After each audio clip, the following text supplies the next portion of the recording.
A2 Media Theories, Audience Theory. What is audience theory? These theories tend to focus on what the audience do with the media. Okay, so this is where theories are looking. There's a range of theories to do with audience theory. There's not one theory.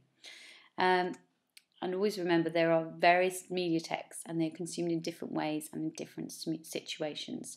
Some media texts are made for a mass audience, while other texts are more specialised and are consumed by a niche audience. And we will look at that in class. There are 3 different ways media texts are consumed. Primary media, which demand close and concentration attention from the audience, so you have to pay attention to it. Secondary media, which provide a background to the audience, so there's something going on in the background while the audience are doing something else. And tertiary media, where the audience is unaware of their own engagement with the media, so they're unaware they're actually being affected by it. Your homework is to find one media industry or an example of a media text for each way that the media is consumed. The Frankfurt School. They express concern that the media influences the political views of the audience. They see the audience as passive consumers who consume media texts which are embedded with particular values and ideologies of the producers. Gerbner, 1956. He suggested that messages do not simply flow from the text into the audience. No, it's much more involved than that.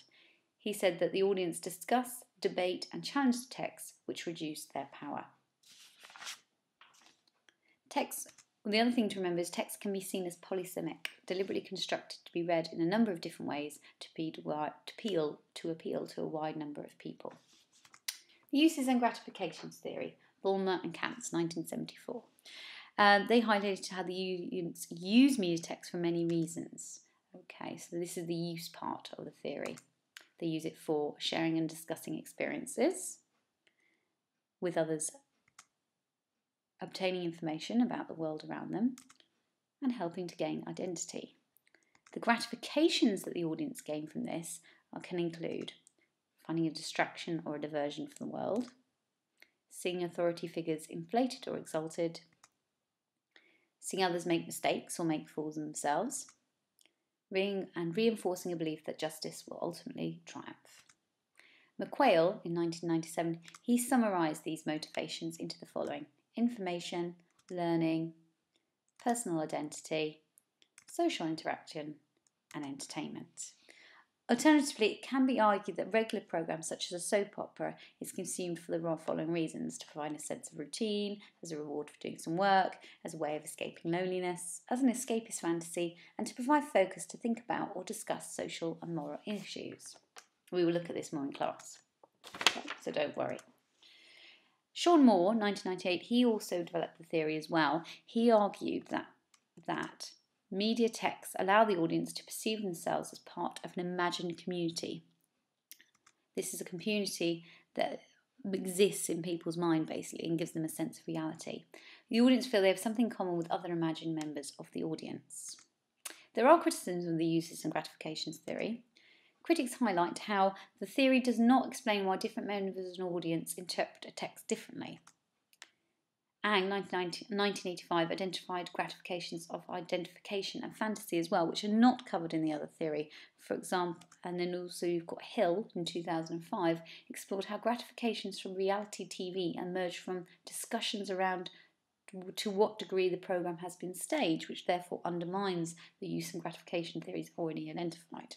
So just that's some criticisms to be aware of. Other audience theories.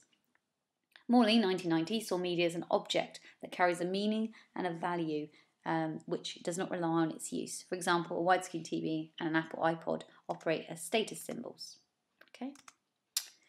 Silverstone, 1994, argued that television provides a sort of security and reassurance for many adults and young people, sort of like a security blanket. This idea is also applied to the internet, as the continuities of sound and image, of voices and music can easily be approached as comfort and security simply because they are there. So the idea of it being in the background makes you feel you're not alone, that it's actually some reassurance that they're not alone in the world.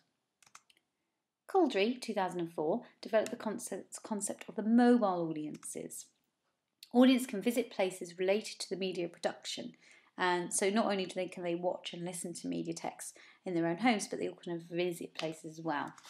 Okay, such as the Ramsey Street store in in Australia, to do with Neighbours, You can go to get signs where Albert Square in EastEnders, and you can go to the television centre and see a tour around there as well.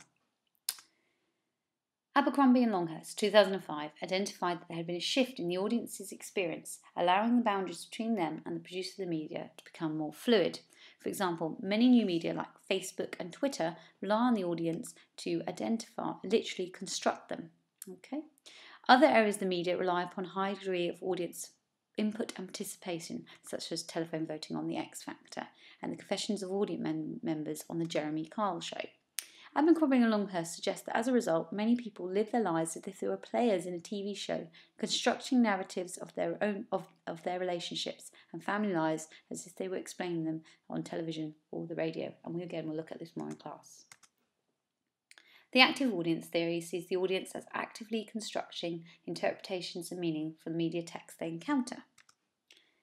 The active audience will bring their own individual experiences, values, ideologies, and identity to each text they encounter. Therefore, the text will be interpreted differently by different members of the audience. Media produces power. The number of facts which limit the audience or participants' power, though, this is sort of a criticism of the audience idea. Okay. The audience can only participate within carefully constructed and framed spaces, so the producer can limit what they get involved in. The programme's hosts or experts' views will be dominant. For example, they speak first, often stand in a dominant position in the frame, etc. The use of voiceover and narration emphasises the producer's power, giving them a privileged relationship with the camera. Editing, and they ensure that producers retain control of what is finally aired. It is edited in some way. The narrative and scenarios have been structured by the producers, remember, they're not free. Audience participation needs to be encouraged as it generates money and audience loyalty. However, the debate is whether audiences are actually empowered or not about whether they do participate. It's how much they actually are empowered